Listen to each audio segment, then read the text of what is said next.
Naitwa Hansi Obadia Luanja, mwana Yanga, mwanachama wa Yanga, kiongozi wa Yanga tawi la Yanga Mtwango, lakini pia kwa nafasi zingine za kimichezo mimi mdau mkubwa wa masuala mpira wa miguu. Leo tumekuja hapa Malawi Lilongwe kwa ajili ya mchezo wetu wa klabu bingwa hatua ya awali na kwa ajili ya kupata ushindi wa kutuwezesha kwenda makundi. Na kwa hakika hali ya wanachama, hali ya wachezaji, tunaamini kwenda tukatoka na alama zetu 3 na tukaweza kushinda kwenda kwenye hatua ya makundi. Ya, huo ni mtazamo wako. Labda utueleze namna mlivyosafiri. Unaionaje safari yenu ya kutoka Makambako mpaka kufika nchini Malawi, especially kwenye mji huu wa Lilongwe?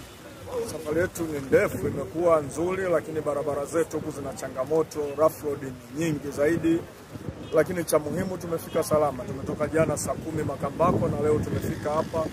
Kulikuwa na changamoto kidogo pale kwenye uhamiaji pale boda, lakini ilikuwa hakuna namna. Challenge kama zile kwenye safari za makundi sisi tuliosafiri sana ni za kawaida sana, wala kwetu sio tishio la kwamba litukatishe tamaa au kupunguza hali ya mchezo wa leo. Ni harakati katika hali za kuvuka kwenda kwenye nchi za watu, lazima kwenda taratibu zao, lakini kwangu mimi nashukuru kwamba tumefika salama. Mungu mkubwa, yeye katuwezesha tufike salama, hatujapata changamoto yoyote kwa maana gari kuharibika au shida zingine zozote, na kila mmoja hapa amefika akiwa salama. Hakuna mgonjwa kwenye gari letu, kwenye msafara wa gari letu tangu tumetoka jana.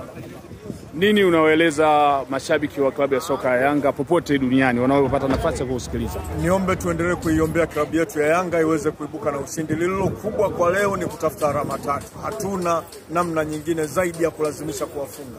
Asante sana.